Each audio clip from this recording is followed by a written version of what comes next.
안녕하세요 여러분, 지구과학 시간입니다. 이번 시간에 선생님과 여러분들이 함께 공부할 주제는 별과 외계 행성계 단원, 우리 우주 단원에서 별의 에너지원에 대해서 한번 살펴볼 겁니다. 쉽게 말하면은 별은 과연 에너지원이 무엇일까? 그것들을 한번 보자라는 거예요. 지난 시간에 배웠던 내용 잠깐 리뷰하고 가자면은 우리 별의 진화를 살펴볼 수 있었습니다. 그런데 이 별의 진화는 종착역이 다릅니다. 근데 그게 어떤 거에 의해서 좌우가 되냐면은 질량을 가지고 우리 결정이 된다라고 말씀을 드렸죠. 그래서 질량이 태양과 비슷하거나 태양보다 작은 경우는 종착역이 우리 백색 외성으로 끝났는데, 질량이 태양보다 큰 그러한 별들은 종착역이 두 가지 정도 있었어요. 약 1.44배에서 3배 이하는 중성자별로 이렇게 종착역이 나오고, 그거 이상인 것들은 블랙홀로 별의 종말을 맞이하는 것이죠. 그래서 이번 시간에는 과연 어떠한 것이 이 별에게 에너지를 줘서 그러한 일생을 거치게 되었는가 살펴볼 겁니다. 그래서 오늘의 핵심 키워드 살펴보시면은 PP 반응, 그 다음에 정력학 평형, 그 다음에 복사층, 그 다음에 CNO 순환 반응, 그 다음에 대륙층, 그 다음에 수소핵 융합 반응, 이런 것들 한번 볼 건데요. 이 단어 정도는 아마 들어봐서 생소하지 않을 텐데 나머지가 살짝 생소할 수 있어요. 하지만 절대 어렵지 않다라는 거.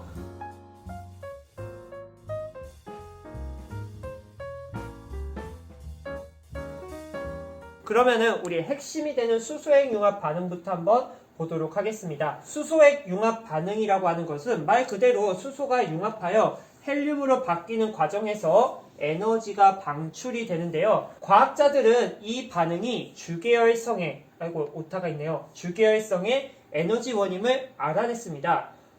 일반적인 환경에서는 수소와 원자핵 사이의 청력이라는 거, 밀어내는 그 힘 때문에 결합을 할 수 없습니다.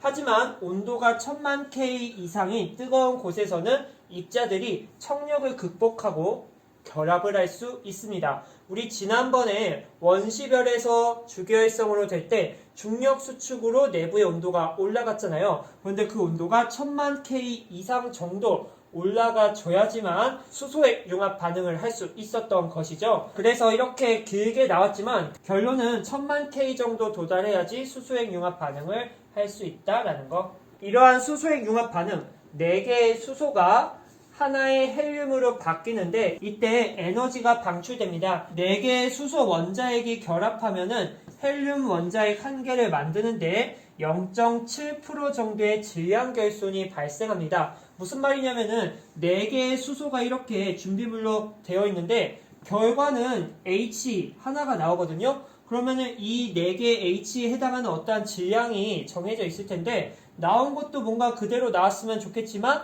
줄어든다라는 거예요. 그러면은 이렇게 줄어들었으니까 그 줄어든 만큼 무언가가 나와야 되거든요. 그런데 그게 바로 에너지다라는 거예요.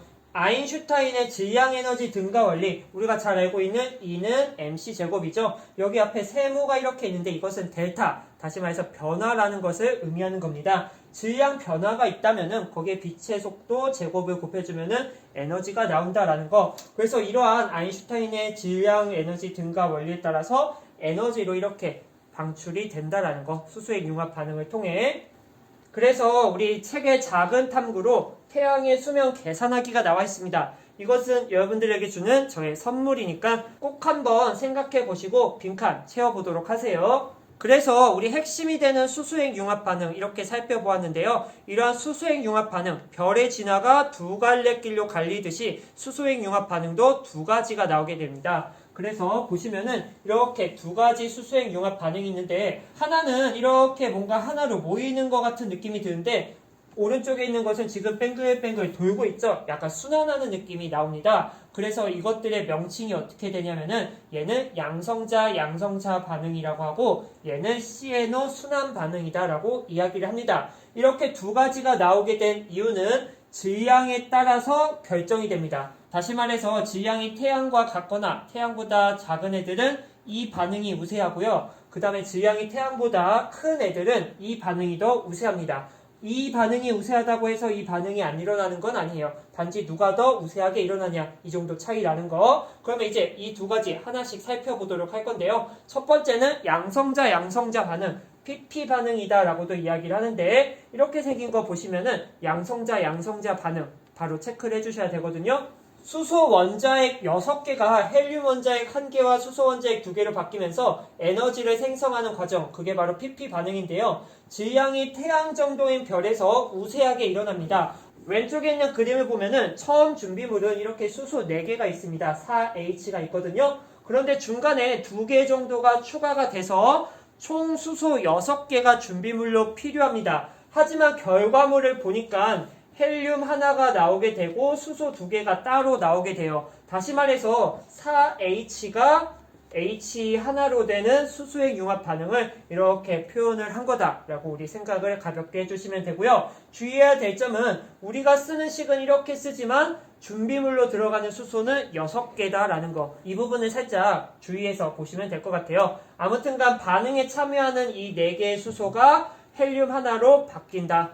지금 이 시간이 물리 시간이 아니기 때문에 이 과정을 자세하게 알 필요는 없습니다. 단지 우리는 질량이 태양 정도인 별에서 이러한 반응이 우세하구나. 그래서 이렇게 PP 반응 살펴보았고요.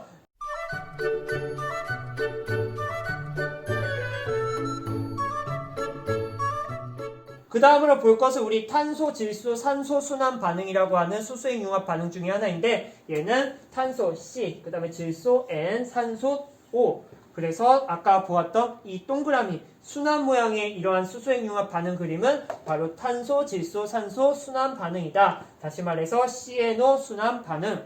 이것은 어떤 거냐? 탄소, 질소, 산소가 촉매 역할을 하여 수소 원자핵이 헬륨 원자핵으로 바뀌면서 에너지를 생성하게 되는데 질량이 태양의 1.5배가 넘는 별, 다시 말해서 질량이 태양보다 큰 애들에서 우세하게 나타난다라는 거. 이 반응이 우세한 별은 밝고요. 그 다음에 수소가 빠르게 소비되어 짧은 주계열 단계를 지난다. 우리 지난 시간에 별의 질량이 클수록 원시별에서 이렇게 주계열성에 도달하는 시간이 짧았고요. 다시 말해서 질량이 큰 애들은 이러한 CNO 순환 반응이 우세한데 이러한 별들은 밝고요. 그 다음에 수소가 빠르게 소비되고 짧은 주계열 단계를 지난다. 다시 말해서 거성 쪽으로 더 빠른 시간 내에 갈 수 있다라는 거죠. 그래서 CNO 순환 반응 그림 다시 보면은 이런 식으로 순환을 하고 있습니다. 그래서 이렇게 중간중간에 탄소, 질소, 산소 이런 것들이 촉매 역할을 하면서 수소가 이렇게 헬륨으로 바뀌게 되는 핵융합 반응이다.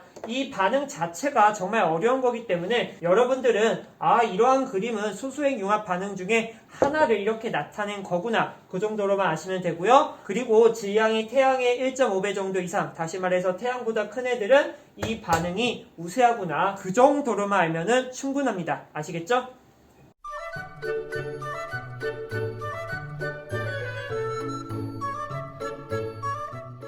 그러면은 퀴즈 하나 내보도록 하겠습니다.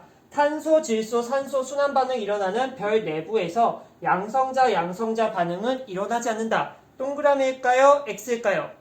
정답은 X입니다. CNO 순환 반응이 더 우세한 것이지 PP가 완전히 멈추는 것은 아니다. CNO 순환 반응이 더 우세한 거고요. PP 반응도 일어나긴 하는데 덜 일어난다라는 거예요. 아시겠어요? 보통 이런 식으로 문제 상황 속에서 제시가 됩니다. X축은 온도이고 Y축은 지금 상대적인 에너지 생성률이거든요. 이 A랑 B는 수소핵 융합 반응으로 인해서 이렇게 에너지가 생성되고 있다라는 것을 그래프로 나타낸 것인데 지금 보시면은 온도에 따라서 스타트 지점도 달라요. 이 온도부터 무언가 반응이 시작될 수 있는 것 같은데요. A랑 B 중에 과연 어떤 것이 CNO고 어떤 것이 양성자 PP 반응일까요?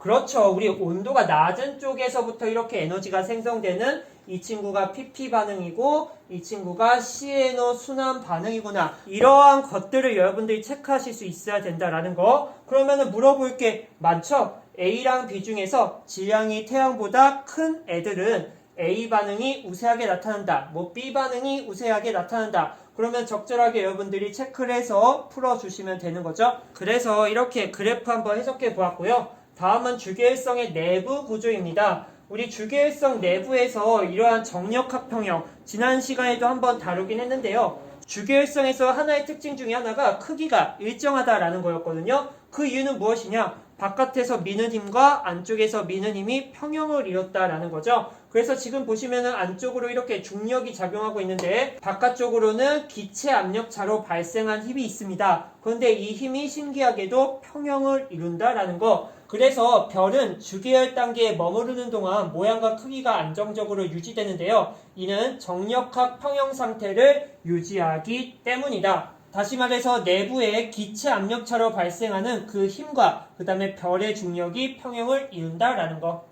다음으로는 우리 주계열성의 내부 구조를 볼 건데요. 마찬가지로 질량이 태양 정도냐 아니면 태양 질량의 1.5배 이상이냐 어떠한 차이가 있나 봤는데 지금 살짝 노란색으로 표시된 부분이 이쪽은 큰 반면에 이쪽은 조금 좁아 보이죠? 뭔가 차이가 있는 것 같아요. 이 부분을 하기 전에 우리 열의 전달 방법에 대해서 잠깐 볼 건데요. 중학교 때 이런 그림 많이 봤을 거예요. 우리 열이 전달되는 방법에 세 가지가 있습니다. 대류, 전도, 그 다음에 복사가 있는데요. 우리 대류 같은 거는 공기 같은 거 이야기할 때 차가우면 내려가려고 하고 뜨거우면은 올라가려고 한다. 이런 것들 말했었죠? 그게 바로 대류입니다. 위아래로 움직이면서 열이 전달되는 거. 그것을 우리 대류라고 쉽게 표현을 할 수 있고요. 그 다음에 전도 있습니다. 우리 전도라고 하는 것은 지금 이렇게 달구어진 냄비에서 손잡이를 딱 잡으면은 살짝 뜨거워지잖아요. 이 중간에 매개체가 있어가지고 열이 전달이 되는 거죠. 그래서 이러한 매개체가 존재해서 열이 전달되는 거, 그것을 전도라고 하고요. 그 다음에 복사는 무엇이냐? 이쪽에 불이 있을 때 손을 여기에만 대도 우리 열이 전달되는 거죠. 이것을 우리 복사라고 말을 합니다. 전자기파의 형태로 그 에너지가 우리에게 도달하는 것, 그것을 복사라고 합니다. 그래서 우리 태양에서 이렇게 오는 것을 태양복사 에너지라고 하고 지구에서 방출하는 것을 지구복사 에너지라고 하잖아요. 그때 그 복사가 바로 이 복사입니다.